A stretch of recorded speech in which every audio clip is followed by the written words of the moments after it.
demikian tadi hasil review atau melihat singkat koleksi body dari Deng Ampa. Jadi saat ini kita tutup. Sebelum kita tutup, kita bincang-bincang sebentar dengan Deng Ampa ya. Karena seperti biasa tayangan video pembuatan body selama ini, saya tidak punya waktu panjang untuk berbincang karena Deng Ampa terus bekerja dan beraktivitas sehingga kita tidak bisa banyak ngobrol. Nah, sedikit pertanyaan Deng. Sejauh ini kan dalam pembuatan body berbagai macam bahan yang biasa masuk untuk dibuat jadi pamor. Yang paling rumit atau paling butuh waktu lama dikerja itu apa Deng? Bahan pamor yang berjenis lemeh. Lemeh ya. Itu yang paling lama penggarapannya. Lama karena dia butuh titik didih yang lebih tinggi juga dibanding bahan-bahan lain kayak ranjang atau jangkar, atau memang jenis besinya yang keras atau ulet atau alot? Ya, karena besinya juga tergolong keras. Tergolong keras. Keras. Oke. Dan seperti biasa kalau saya datang minta lipatannya banyak, lipatan banyak, jadi waktu yang dipakai juga cukup panjang. Kendala atau teknik-teknik lainnya untuk dalam pengolahan lemeh ada juga? Ya, ada juga sedikit. Seperti apa itu Deng? Misalnya perpaduan lemeh dengan bahan-bahan yang lain. Oh ya, seperti menyatukan dengan bahan kayak ranjang. Oke. Atau bahan pamor lain, itu membutuhkan waktu yang cukup lama juga. Oh iya, jadi mungkin kita harus pintar memilah bahan apa yang cocok atau mudah menyatu sama lemeh. Ya, betul. Karena mungkin dia tidak bisa sembarang bahan yang bisa disatukan sama dia. Ya. Atau tetap bisa, cuman harus diketahui titik panasnya terlebih dahulu. Oh, jadi semua bisa, cuma memang kita harus paham kapan waktunya dia disatukan. Ya. Nah, jadi mungkin bahan yang satu belum terlalu matang, yang satu sudah merah, itu biasa tidak rapat atau tidak bagus hasil penyatuannya. Ya. Kalau sudah ditahu timing yang pas ketemunya, bisa menghasilkan hasil yang bagus atau memuaskan. Ya. Kalau selain lemeh atau body berpamor kan saya tahu di sini sering buat parang juga deh. Ya. Macam-macam bahan yang biasa dipakai orang untuk bikin parang atau pisau apa saja? Kayak per lama, Per mobil. per mobil yang sudah lama. Iya. Apalagi termasuk ya orang bilang bang odong-odong juga. Bang odong-odong, per, terus apa lagi deh? Yang biasa yang masuk cakram pernah? Ya, cakram juga. Cakram apa lagi ya itu? Tali Tali seleng pernah juga? Tali sen juga pernah. Seleng. Apa grader apa lagi? Ya, Pernah dibuat? ya. mata grader, Mata grader. Sama ini mata breaker, yang bor ini aspal atau jalanan. Ya. breaker. Breaker. Oke. Di antara itu yang paling keras yang mana nih? Bang odong-odong. Paling keras? Ya, paling keras. Oke. Terus kalau nggak salah pernah ada juga wajan. Ya. Wajan, pemaja. Besar berapa dulu itu, Deng? Ukurannya? Mungkin sekitar diameter 50 barangkali. Diameternya 50 cm. Ya, hampir setengah meter. Ya. Dalam dia atau dangkal? Dangkal. Jadi apa kebanyakan itu kemarin nih hasilnya? Jadi pisau. Jadi pisau. Jadi daging. Oh, pisau daging, pisau potong. Pisau untuk kerja daging. Pisau jame-jame deh. Pisau jame-jame. Memotong Oke. Kalau racibom tadi yang pernah dibikin, ada yang pernah datang bawa utuh atau Ya. Ada juga yang bawa utuh. masih aktif maksudnya? Masih aktif. Tapi diterima? Tidak. Tidak. Karena resikonya tinggi. Resikonya tinggi. Jadi itu catatan kalau kita mau mengolah bahan dari cangkang mortir, alangkah lebih baik dia sudah tidak aktif. Ya. Jangan yang masih aktif karena berisiko bisa meledak.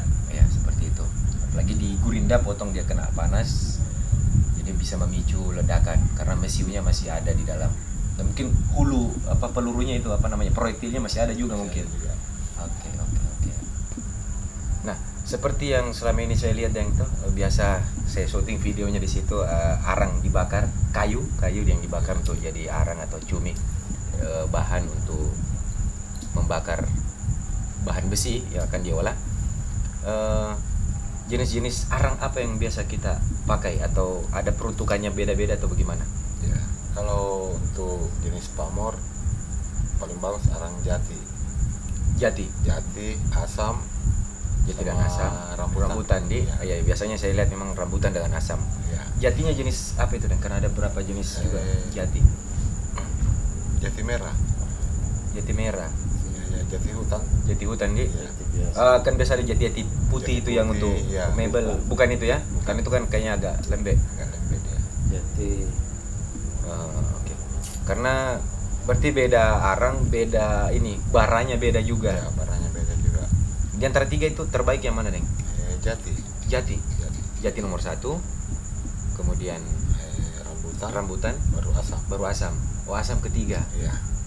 Saya lihat juga kebanyakan kemarin saya syuting yang di samping di sana waktu belum dibakar. Kayaknya rata-rata pohon yang calon jadi arang ini kayak sudah tua pohonnya. Itu bagaimana, Deng? Maksudnya didapat sudah tua begitu atau bagaimana? Rata-rata kan pohon yang kita dapat itu yang sudah tumbang. Pohon tumbang biasa kalau tumbang, habis ya. hujan ya, hujan angin. Atau pohon-pohon rambutan yang sudah mati. Oh iya, karena sudah bagus keringnya, sudah tidak mengandung air. sudah tua.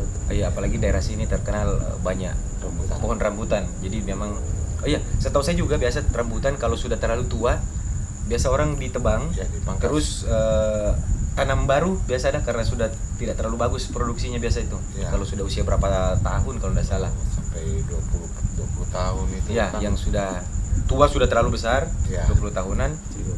Mungkin hasil buahnya atau bagaimana agak beda, biasa sudah orang tanam berkurang. ulang. Ya, oh, ya. Berarti yang seperti itu yang dimanfaatkan Ya, ya. dimanfaatkan jadi arang. Ya memang karena tergolong arang itu adalah termasuk susah. Ya. Ya, saat ini saya juga ada pesanan 3, cuman kita menunggu arang dulu. Ya, ya, mudah-mudahan bisa dapat rambutan lagi yang biasa ada di kampung sekitar, minta ditebang karena mau ditanam kembali. Itu yang dimanfaatkan untuk menjadi arang, ataupun pohon asam di suatu lahan yang ingin dijadikan kebun, biasanya seperti itu, dengan mau dibangunin rumah. Jadi kebun yang mungkin lama ditinggal, kemudian datang pemiliknya mau bangun rumah, biasa yaitu dibersihkan pohonnya karena akan dibangun rumah.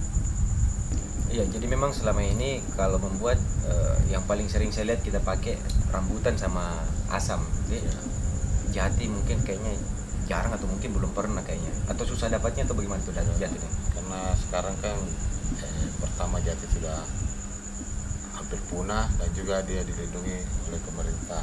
Oh iya. Jadi sudah tidak boleh asal tebang ya. Oh, oke. Jadi yaitu kita harus ikut menjaga. Kecuali yang terbang percuma. Iya, kecuali mungkin jatuh sendiri Ya, atau ya.